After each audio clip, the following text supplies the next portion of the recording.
우리나라에는 51만 개의 단어가 있다고 합니다. 51만 개, 굉장히 많잖아요.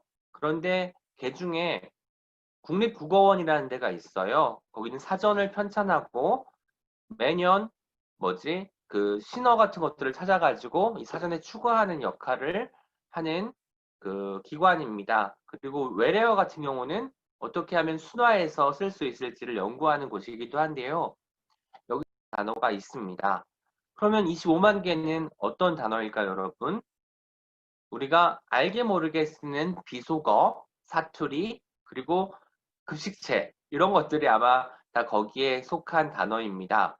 그래도 26만 개면 굉장히 많은 단어의 개수잖아요. 그런데 그 단어들을 중에 우리가 일상생활에서 사용하는 단어는 굉장히 적어요. 하루에 평균 500개에서 1000개 정도의 단어를 우리는 사용한다고 합니다. 500개에서 1000개. 그런데 그 중에 어떤 것, 우리 모두 공통적으로 쓰는 단어가 있을 겁니다. 나, 너, 그리고 동사에는 하다, 가다, 자다, 그리고 하루에 세 끼, 먹다가 있을 겁니다. 먹다라는 단어는 실제로 음식물을 입안에 섭취해서 저작하여, 그러니까 씹어서 삼키는 행위를 일컫는 말인데요. 제가 사전을 좋아하게 된 결정적인 계기도 바로 이 먹다에서 왔습니다. 먹다라는 단어를 찾아보니까 뜻이 20가지가 넘어요, 여러분. 그런데 우리는 먹다 하면 음식물만 떠올리는 거죠. 그런데 어떤 먹다는 동사를, 다른 동사를 강조하기 위해서 쓰이는 것도 있어요. 가령 이제 어떤 것을 해 먹었어 라고 할 때는 하다라는 동사에 먹다가 들어가서 하다를 강조하는 의미로 쓰이거든요. 그리고 솜은 물을 먹을 수 있잖아요. 물 먹은 솜은 무거워지죠. 이럴 것처럼 그 액체를 흡수할 수 있는 대상이 그 액체를 흡수할 때 그걸 먹다라고 표현한다고 하기도 하고요. 정말 정말 재밌었던 것은 여러분이 어떤 것을 성취했어요. 그러면 엄마, 나 100일장 나갔는데 장원 먹었어 라고 하기도 하잖아요. 이때의 먹다는 성취입니다. 하지만 우리가 상대팀에게 한 골을 먹었어 라고 할 때는 상실이에요. 성취와 상실이 다 있는 단어라는 점에서 너무너무 좋았던 것 같습니다. 그래서 단어를 안다고는 생각하지만 사전을 들여다보면 정말 잘 알 수 있겠다. 정말 제대로 알 수 있겠다 싶어서 그때부터 제가 수행하던 것은 매일매일 사전을 펼쳐서 몰랐던 단어 혹은 알고 있었지만 그 단어의 일부분만 알았던 단어들을 적고 외우고 그리고 실생활에 활용하면서 그렇게 어휘력을 늘려나갔던 것 같습니다. 그렇게 우리가 일상적으로 쓰는 단어에 다양한 뜻이 있다는 것, 그리고 이걸 활용할 수 있는 방안에 대해서 하나하나 파악하면서 저는 단어에 대한 감각을 많이 익혀나갔던 것 같습니다. 통신표 이야기를 했잖아요. 거기에 어떻게 적혀 있었냐면 주의가 산만하나 어휘력이 풍부하다라는 말이 적혀 있을 정도로 저는 이제 뭐 집중을 해서 어떤 것을 수행하지는 못해도 단어를 좋아했기 때문에 단어를 가지고 그 학교 생활에서도 많이 사용했던 모양이에요. 그래서 선생님께서 그렇게 적어줬던 게 기억에 남습니다. 그러다가 이제 시를 쓰기 시작했는데 어떤 질문이 있었냐면요. 음, 시인이 되겠다고 결심하신 결정적인 계기는 무엇이며 언제였는지요? 라고 질문이 들어왔어요. 제가 데뷔한 것, 그러니까 시인이라는 어떻게 보면은 명함 같은 거죠. 시인이라는 이름이 붙을 수 있게 된 게 2002년도였습니다. 2002년도 4월이었는데요. 당시에는 제가 나는 시를 써야겠어. 나는 시인이야. 이런 생각을 하지 않았던 것 같습니다. 그해 제가 대학에 입학하기도 했고, 대학생으로서 해야 되는 일들이 많이 있었기 때문에 시인이 되었지만 스스로를 시인이라고 정체화, 그러니까 시인으로 받아들이지 못했던 것 같아요. 그 기간이 꽤 길었습니다. 거의 한 3년 가까이 저는 시를 쓰지도 않았고, 시를 읽지도 않았습니다. 왜냐면 제가 데뷔란 걸 했지만, 이 데뷔를 하기 위해서 모 신인상에 작품을 보냈는데 그것을 제가 보낸 것이 아니라 친형이 보냈기 때문입니다. 그래서 어쨌든 저는 시인이 되었지만 저 스스로를 시인으로 인식하지는 않았는데요. 제가 2004년도에 가을쯤에 잠깐 외국에 가 있을 기회가 있었습니다. 그때 이제 외국에서 생활을 하고 블로그에 영화를 보고 리뷰를 올리기 시작했는데 그때 어떤 시인이 제 블로그에 들어와 보고는 저는 시 쓰는 안무개라고 합니다. 영화평론 하시나 봐요? 라고 댓글을 남겨주셨어요. 그래서 제가 답변을 했죠. 저도 등단인지 뭔지 했다고 하던데요? 라고 했더니 그 시인이 어떤 문학 잡지의 편집위원으로 일을 하고 있었던 모양이에요. 그래서 저에게 청탁, 그러니까 몇 월 며칠까지 몇 편의 시를 보내주세요라는 그 공손한 편지를 이메일로 보내왔더라고요. 그러니까 저는 사실 시인이라고 스스로를 한 번도 자각한 적이 없는데 그때 이제 시를 써야 되는 상황이 됐습니다. 그래서 그때 이제 시를 써야 되는데 시를 어떻게 쓰는지 모르니까 저도 여러분이랑 똑같아요. 교과서 시만 알고 있던 사람이기 때문에 어떻게 하면 시를 쓸 수 있을까? 이렇게 고민을만 하다가 그냥 제가 외국에 있었고 그리고 상상하기를 좋아하기 때문에 그리고 저는 단어가 단어를 꼬리 물듯이 따라가는 작업을 좋아해서 그런 식으로 말들을 이어 붙여서 처음으로 시를 썼는데요. 그때 어떤 기분이었냐면 4시간 동안 저처럼 주의가 산만하다라는 평가를 받았던 오은이라는 사람이 정말 글만 쓴 거예요. 4시간 동안. 물도 안 마시고 화장실도 안 가고 뭐 창문을 열어서 바깥 바람을 쐬지도 않고 그렇게 4시간 동안 집중을 한 게 태어나서 처음이었던 것 같습니다. 물론 수능 공부할 때나 이럴 때도 공부를 하긴 했지만 우리가 4, 50분 공부하다가 한 5분 정도, 10분 정도 쉬고 다시 공부를 시작하잖아요. 그런데 4시간 동안 어떤 하나의 글을 쓰기 위해서 집중했기 때문에 정말 등 뒤로 신혈 같은 것이 막 올라오는 경험을 했어요. 그리고 그 기진맥진함이 나쁘지가 않았습니다. 그래서 아, 나는 왠지 이 일을 오랫동안 하게 될 것 같다 라고 생각했던 것 같습니다. 그래서 2004년도 가을께부터 시를 쓰기 시작했고요. 제가 데뷔한 게 2002년 4월이지만 저는 스스로가 시인이 된 순간을 2004년 가을로 생각하고 있습니다. 잘 들리시나요? 그리고 질문 있을 때 마이크 켜고 하셔도 좋고요. 옆에 채팅창이 있잖아요. 거기에 올려주셔도 제가 확인하고 답변 드리도록 하겠습니다. 또 질문 중에 뭐가 있었냐면요. 지금까지 독자들에게 받은 질문 중 가장 인상 깊은 질문은 무엇인지, 그 답은 어떻게 하셨는지요? 라고 했는데요. 사실 어려운 질문이었어요. 오은 시인은 삶의 목표가 있느냐? 라고 했습니다. 사실 그때 제가 여러 가지 생각이 들었지만 기본적으로 어떤 말씀을 드렸냐면 다독임 읽은 분들은 아실 거예요. 아직 앞날이 남아있는 한 장래 희망이 있는 것처럼 그때그때 변화하는 것 같아서 저는 당장 오늘 저녁에 어떤 것을 하겠습니다 정도만 드릴 수 있을 것 같습니다라고 했습니다. 우리가 계획을 거창하게 삼으면 뭔가 꿈을 높게 가져라 그리고 뭐 이상을 크게 가져라라는 말을 어른들이 많이 하시지만 기본적으로 오늘 내가 해야 될 것, 수행해야 될 것을 하고 난 다음에 그 다음을 생각하는 게 좋을 것 같아요. 작은 것들을 한 다음에 큰 것들에 다가갈 수 있으니까요. 내가 지금 여기서 할 수 있는 일들을 먼저 생각하게 되었습니다. 그래서 그렇게 나쁘게 말하면 시야가 좁을 수도 있다는 거죠. 먼 미래를 보고 굉장히 많은 것들을 구상하면서 나아가는 사람도 있는데 우리가 요새 로드맵이란 말도 쓰잖아요. 로드맵을 구성해서 뭐 10년 뒤에나 20년 뒤에 나를 그리고 그러기 위해서 내가 어떤 일들을 수행해야 돼라고 스스로를 다독이면서 가는 사람들이 있는 반면에 저 같은 경우는 당장 오늘 해야 될 일을 충실히 마치고 그 잉여 나머지의 시간에 어떤 꿈꾸기를 하거나 그리고 뭐 책을 읽는다거나 시를 쓴다거나 제가 개인적으로 하고 싶었던 일들을 하는 편이었습니다. 그런 태도가 지금의 오은을 만들어준 것 같아요.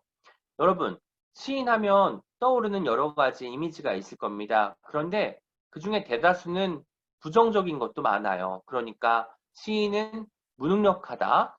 그리고 눌변이다. 눌변이란 말은 말을 잘 못한다라는 편견도 있는 거예요. 근데 실제로 글을 쓰는 사람들은 이 활자로 구성된 세계에 익숙하기 때문에 입말, 바깥으로 우리가 실제로 발화하면서 하는 말을 잘 못한다고도 하기도 해요. 그런데 저는 이런 생각이 든 거죠.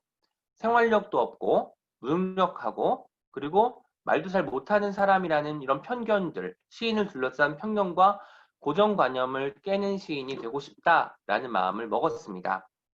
그래서 어떤 잡지에서 인터뷰를 할 때 시인으로서 오은의 포부가 어떤 것인지 궁금하다라고 물었는데, 뭐 많은 사람들은 뭐 문학사에 한 획을 긋는 시를 쓰는 게 목표입니다. 라고 말하는 사람도 있을 것이고, 뭐, 노벨문학상을 받겠습니다. 받고 싶습니다. 라고 그렇게 포부를 밝히는 사람도 있었지만, 저는 시인이 가지고 있는 오랫동안 묵어왔던 편견과 고정관념을 깨는 사람이 되고 싶다라고 답을 했어요. 그리고 제가 할 수 있는 일인 것도 같고, 제 위치에서 가장 저와 어울리는 일인 것도 같았습니다. 그래서 우리가 꿈이라는 것을 이야기하고 가질 때는 일단 내가 할 수 있는 일인데 사회에도 도움되고 그리고 우리가 생활을 해야 되기 때문에 경제적으로도 도움될 수 있는 게 어떤 것일지를 상정할 필요가 있는 거예요. 초등학교 때 이런 경험이 있었습니다. 1학년 때였는데 장래희망 조사를 했어요. 한 반에 대통령이 꿈인 친구가 7명이 나왔습니다. 그때 이제 담임 선생님께서 우스갯소리로 너희들 월화수목금토일 나눠서 대통령 하면 되겠다라고 하셨거든요. 그렇게 우리가 어떻게 보면 큰 꿈이잖아요. 대통령은 한 나라에 한 명이기 때문에 그리고 그 임기라는 것이 5년이라 5년 내에는 다른 사람이 뭐 대통령이 되지 않는 게 기본적인 원칙이기 때문에 사실상 어려운 것인데도 불구하고 많은 친구들이 대통령이 되고 싶었던 것 같아요. 그런데 이제 학년이 올라가고 초등학교가 중학교로 바뀌고 중학교가 고등학교로 바뀌고 고등학교가 대학교로 바뀌면서 좋게 말하면 현실적인 꿈을 꾸게 되는 것 같고 나쁘게 말하면 뭐랄까 꿈이라는 것을 상실하게 되는 것도 같아요. 너무 멀어지고 있다는 거죠, 꿈에서. 이것을 떠올릴 때, 아, 나는 어릴 때는 그렇게 대단한 꿈을 꾸었는데 지금은 왜 이렇게 초라해졌을까를 떠올릴 수도 있지만 저는 그때 어떤 마음을 잡았냐면 내가 지금 여기에 속해 있다면 여기서 할 수 있는 것을 찬찬히 수행해야겠다라고 마음먹은 것 같습니다. 그때부터 제가 취미를 가지게 되었는데요. 그게 바로 어릴 때 국어사전 찾기처럼 산책이었습니다. 여러분, 보통 산책을 어디서 하죠? 집 근처에서 하잖아요. 왜냐면 또 멀리 가는 것은 우리가 여행이라고 생각을 하기 때문에 집 근처에서 하기 때문에 기본적으로 안전해요. 왜냐면 이 동네는 내가 잘 알고 있기 때문이지요. 그렇기 때문에 여행이 약간의 모험과 같이 위험이 따른다면 그리고 예상치 못한 일이 발생할 수 있다는 가능성이 있는 게 여행이라면 산책은 익숙한 공간에서 내 방식대로 내 몸과 마음을 움직이는 행위라고 생각했어요. 저는 지독한 길치이기도 해서 여행에 가면 번번이 길을 잃습니다. 제가 지난주에 대구에 다녀왔는데 대구에서 뭐 행사가 하나 있었어요. 그런데 행사 시간을 한 10분 전에 도착하면 저는 분명히 헤맬 게 뻔해서 1시간 전쯤 도착하는 게 제 원칙이에요. 왜냐면 그 1시간이라는 것은 제가 헤맬 시간을 주는 거예요. 한 번에 도착을 못할 것이기 때문에. 저는 여러분 네이버 지도나 카카오 맵 같은 것을 잘 보지 못하는 사람이에요. 이해가 안 되죠. 근데 저는 그래요.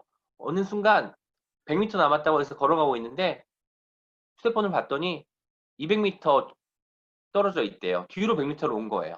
이런 식으로 방향 감각이랄까, 길을 읽는 능력이랄까, 이런 것들을 이런 것들이 현저히 부족한데, 이 부족하다고 해서 이것을 뭐 어떻게든 노력해서 더 잘하게 할 수도 있겠지만, 저는 기회로 만든 거예요. 아, 내가 그러면 길눈이 어둡고 지도를 잘 못 보기 때문에 어떤데 좀 일찍 가면 그 동네의 분위기나 동네에 있는 상점 같은 거, 그리고 상점 앞에 있는 입간판에 어떤 것이 쓰여 있는지, 그리고 버스 노선이 어떻게 만들어져 있는지를 볼 수 있는 여유가 생기겠구나, 라는 마음이 들어서 그때부터는 그 시간을 일종의 여유로 생각했어요. 그러니까 내가 마음껏 방황할 수 있는 시간이 바로 그 시간이 된 거죠. 그렇게 산책을 하다 보니까 처음에는 길을 잃을까 봐 전전긍긍하던 오은이 어느 순간 사람들을 관찰하기 시작하고 건물들에 무엇이 입점해 있는지를 들여다보게 되고 어떤 상점에 들어가서 거기 상점에서 파는 물건들을 하나하나 찬찬히 살펴보기도 하고 그렇게 이제 보는 사람이 된 거예요. 우리가 관찰한다라는 말을 많이 쓰잖아요, 여러분. 관찰이라는 것은 어떤 것을 단순히 보는 게 아니에요. 들여다보는 거예요. 제대로 보려고 애쓰는 거예요.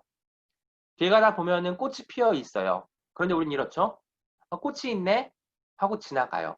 하지만 꽃에 가서 이 꽃이 어떻게 생겼는지 들여다 보는 사람도 있고 혹은 그 꽃의 사진을 찍어 가지고 요즘은 어플리케이션이 잘 돼 있어서 사진을 올리면 여러분도 아시겠지만 어떤 꽃인지 나오잖아요. 이 꽃의 이름과 꽃말과 어디서 피고 지는지 이런 것들이 나와서 나에게 공부가 되는 거예요. 그런 식으로 궁금한 것들을 머릿속에만 두지 않고 그리고 그것을 언젠가 해결해야겠지, 언젠가 알게 되겠지라고 생각하지 않고 바로 그 현장에서 알아보려고 하는 노력, 이런 것들이 제가 산책하면서 배운 여러 가지 교훈 중에 가장 큰 것이었습니다.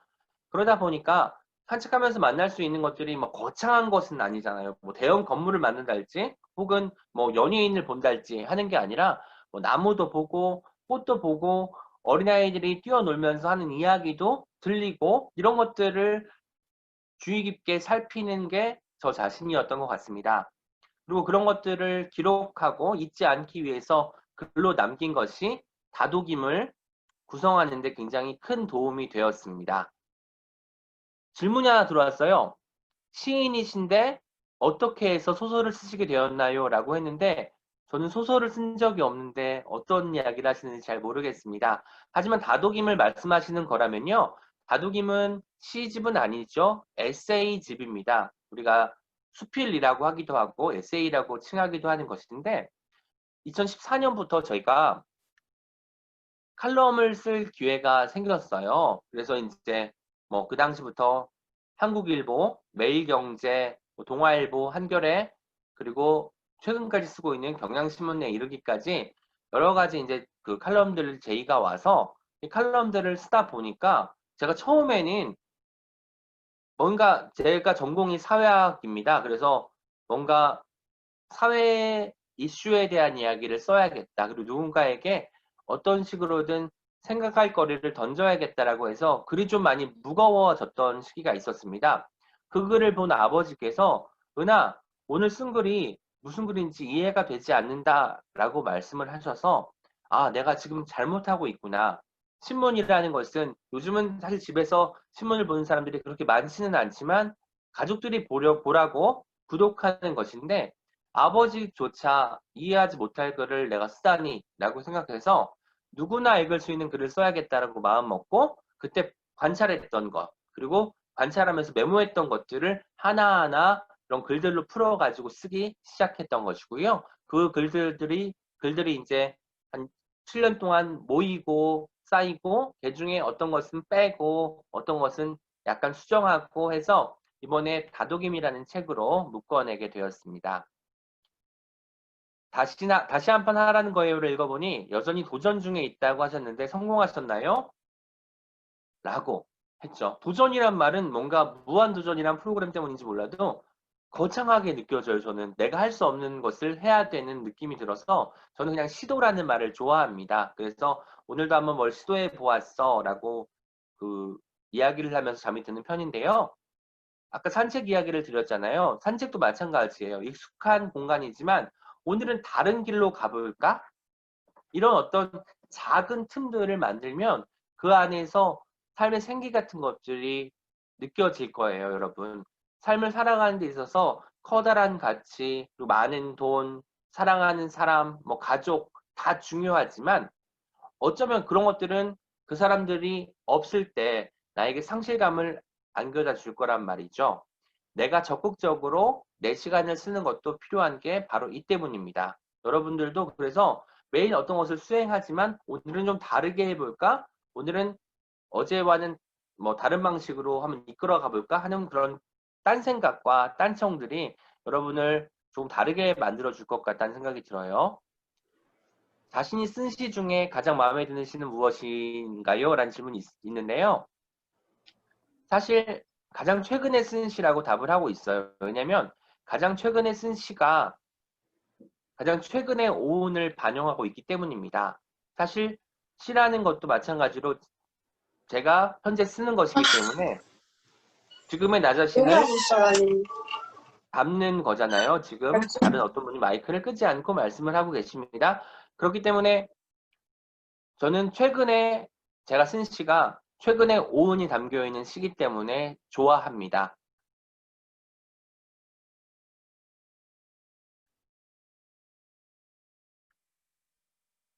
글쓰기와 말하기 실력을 향상시키는 방법, 책 읽는 것 외에 다른 방법이 있나요? 라고 물어보셨는데요.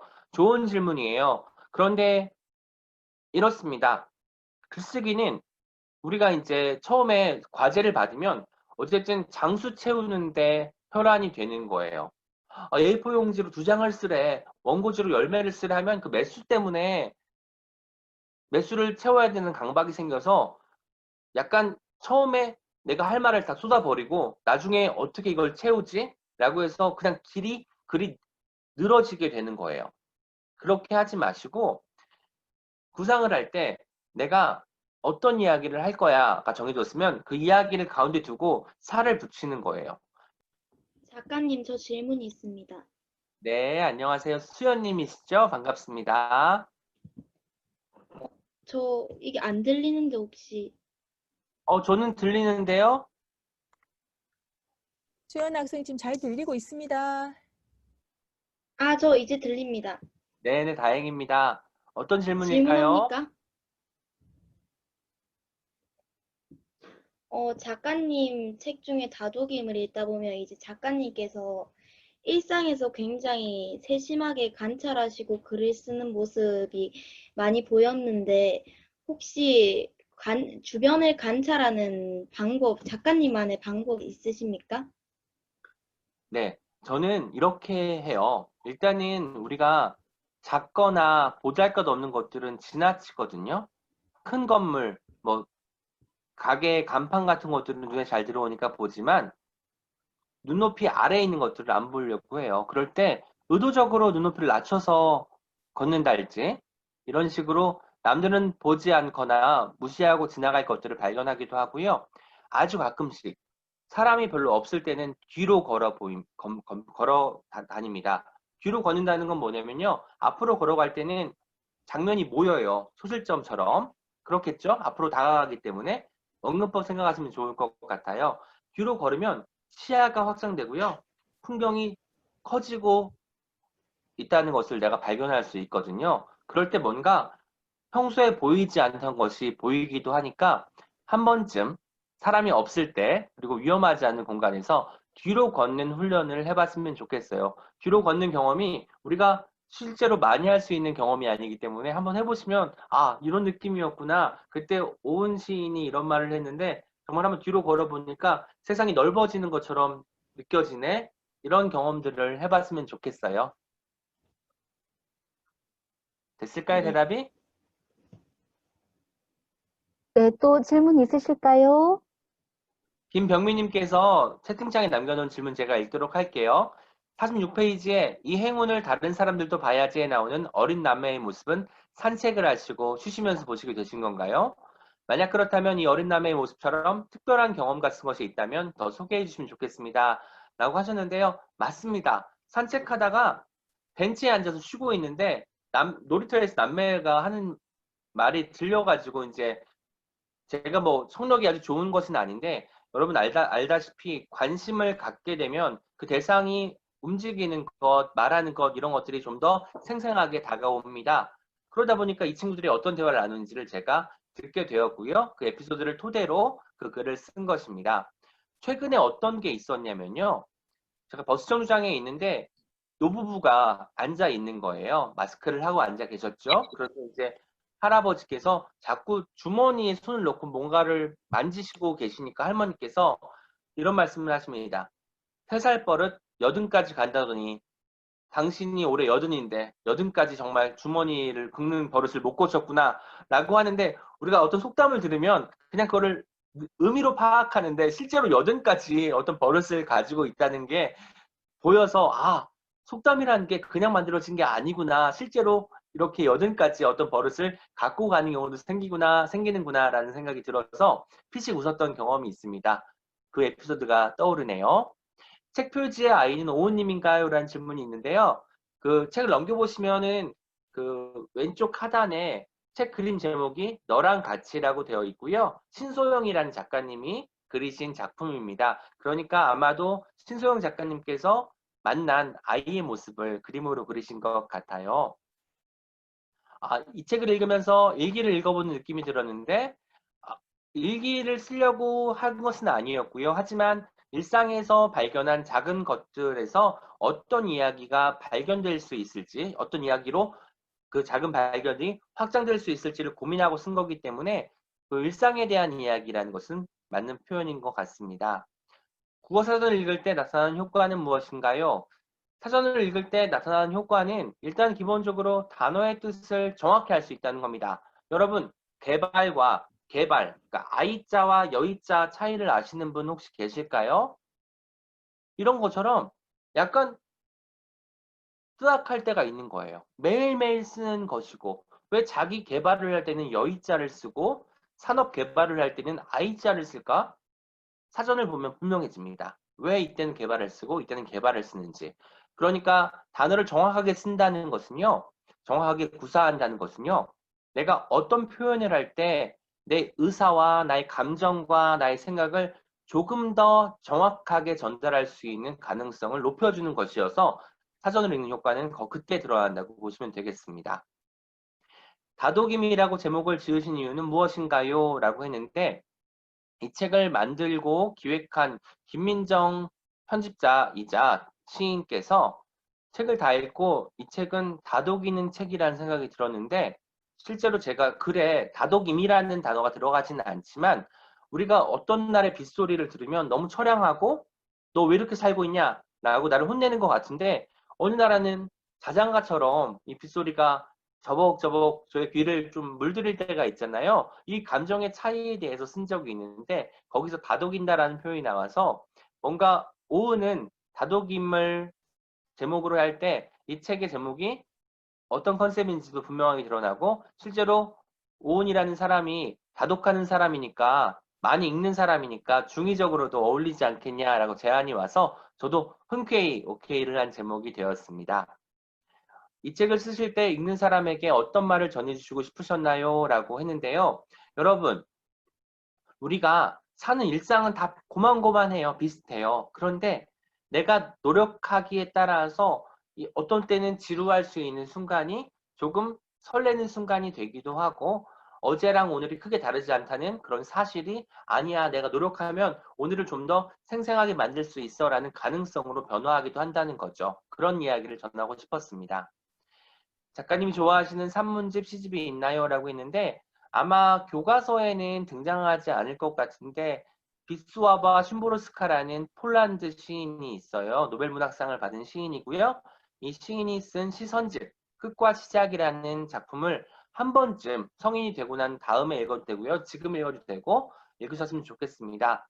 그리고 제가 알기로 중학교 때 그 기영도 시인이 나오는 것 같은데 기영도 시인의 시집 입속의 검은 잎도 한번 읽어보시면 많은 도움이 될 것 같습니다. 맨스플레인이 무엇인가요? 라고 했는데 이 단어는 맨과 남자죠.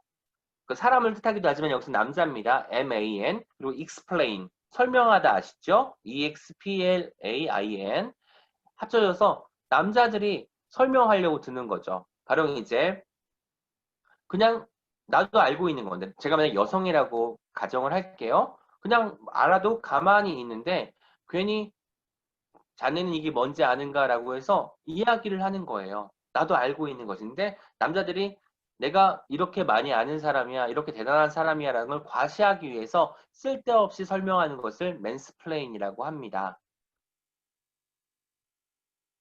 작가님, 시상은 어떻게 떠올리시나요? 라고 했는데 사실 시상을 막 떠올려가지고 갑자기 일필휘지로 시를 쓰는 경험은 거의 없어요. 하지만 저는 약간 생활을 하면서 성실하게 제가 하는 것 중에 하나가 메모예요. 메모. 그러니까 책을 읽다가 너무너무 좋은 구절을 발견했어 하면 메모를 하고요. 그리고 이 풍경을 남들도 봤으면 좋겠다 하면은 사진을 찍어 두고요. 어떤 음악이 정말 정말 좋아서 같이 두고 싶으면 제목과 노래를 부른 가수를 적어 놓기도 하고요. 이런 메모에서 출발을 하는 경우가 많습니다. 가령 우리가 사진에 담을 수 없는 게 있어요. 바로 뭐죠? 사진을 봤을 때의 나의 느낌입니다. 그런데 이 느낌을 적어놓으면 이게 희미해져요. 왜냐면 그 사진이 없기, 그 그림, 그 풍경이 없기 때문이죠. 그런 때는 그 메모장에 그 느낌과 함께 아래 제가 찍은 사진을 같이 붙여두면 그날이 마치 어제 있었던 일처럼 생생해지는 효과를 거둘 수 있습니다. 그런 식으로 메모를 하고 그 중에 어떤 것을 산문으로 쓰기도 하고 어떤 것은 시로 쓰기도 하고 그렇습니다. 네, 선생님, 지금 너무 열띠게 아이고, 그 북토크가 진행이 되고 있는데, 아쉽지만 한 두 학생 시간이 정도 다 됐죠. 질문만, 예, 더 받고 마무리를 했으면 합니다. 혹시 질문하실 분 계실까요? 작가님, 아까 저 질문했던 대신여자중학교 2학년 전수연입니다. 네, 반갑습니다. 저 그 작가님 산문집을 읽다가 그 삶 하나하나에 이제 제목들이 되게 인상이 깊었는데 혹시 작가님만의 그 제목을 짓는 방법들이 있으십니까? 아이코, 이런 질문이 나왔군요. 제가 제목이 좋다는 얘기를 들었는데, 원래 제가 신문에 연재할 때의 제목은 다 그런 제목은 아니었고요. 제목을 바꾼 것이 김민정 시인이에요.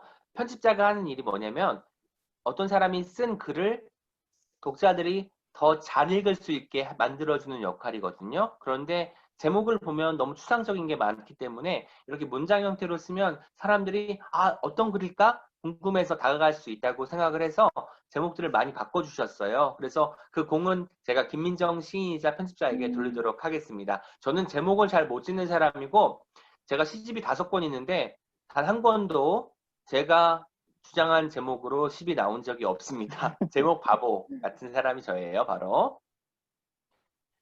음, 들이쉬는데 열중해서 내쉬는데 소홀했다고 하셨는데 숨구멍이 트이기 위해서 어떻게 하셨나요? 라고 했는데 여러분 지금 어쨌든 방학이긴 하지만 굉장히 많이 바쁜 시기잖아요. 학교 다닐 때는. 물론 온라인 강의 때문에 뭐 학교를 왔다 갔다 하는 경우는 별로 없지만 기본적으로 여러분이 하루에 수행해야 될 시간들이 있어요. 공부든 뭐 학습이든 이런 것으로. 그럴 때 저는 쉬는 시간 10분 동안 옛날에 어릴 때는 어떻게 하면 재밌게 놀공을 했다면 지금은 사실 성인이 됐기 때문에 매 시간이 1시간 내에 50분은 공부를 하고 10분은 쉬는 시간이 아니잖아요. 제가 쉴 수 있을 때 내가 그동안 하고 싶었던 것, 그런 것들을 적어 놨다가 그런 것을 하나하나 해 나가면 내가 뭔가를 해냈다는 느낌. 성취라는 게 여러분 뭔가를 이룩한 것만 성취가 아니에요. 내가 하고 싶었던 것을 조금씩 해보는 것도 성취이기 때문에 너무 거창한 것이 아니라 당장 1시간이 나면 뭐 2시간이 나면 하루가 나면 할 수 있는 것들을 적으시고 그때그때 맞게 그런 것들을 하나하나 해보시는 게 좋을 것 같습니다. 그러면 자기도 모르게 숨구멍이 좀 트이는 것 같다는 생각을 하실 수 있을 거예요. 네, 아쉽지만 선생님 북토크 이제 마무리를 해야 할 것 같습니다. 네. 그 글을 쓰실 때 항상 그 펼쳐진 첫 단어에서 출발을 한다라고 말씀을 네. 하셨고, 신년 운을 점을 치실 때 국어사전을 펼쳐서 네. 운을 점 치신다는 말씀을 들었습니다. 그만큼 그 단어에 대한 고민과 고심을 많이 하시는데, 저는 다독임을 읽으면서 그런 시인의 모습이 굉장히 개구지고 재밌게 느껴진다는, 예, 그런 느낌을 받았습니다. 감사합니다. 그 결과 너무나 적확한 표현들을 이제 문장에서 구사하셔서 정말 이제 부럽기도 하고 놀랍기도 했었는데, 저는 그 책 읽고 이 캠프를 진행하면서 선생님께서 말씀하신 힘입자라고 하는 단어가 와닿았어요. 그래서 저희가 그 오은 선생님이 힘입어서 오늘 3부와 4부를 무사히 잘 진행을 한 것 아이쿠. 같습니다. 감사드리고요. 저희 이 4부는 여기에서 오은 선생님과 인사를 드리고 또 5부에 대한 준비를 해야 할 것 같습니다. 제가 짧게 인사드려도 될까요? 네. 제가 다독임을 쓰면서 가장 많이 느꼈던 거는 다독이는 사람, 또 다독임을 받는 사람이 둘 다 힘을 입는다는 것이었어요. 다독임은 상호작용이고요. 이런 좋은 기회 주신 서부교육지원청께 다시 한번 감사 말씀드리고 참여해주신 학생 여러분 진심으로 감사 말씀드립니다. 지금까지 오은이었습니다. 자, 친구들 다 감사합니다. 같이 손 한번 흔들어요. 다 같이. 네. 네, 시간이 좀 지나서 우리 친구들은 한 10분만 쉬었다가 줌으로 다시 입장을 하시면 되겠습니다. 5부는 선생님들과 함께 선량한 사회주의자 조별 토론으로 들어가겠습니다. 네, 잠시 후에 뵙겠습니다. 자, 10분 후에는 소회의실로 다 입장해 주시기 바랍니다.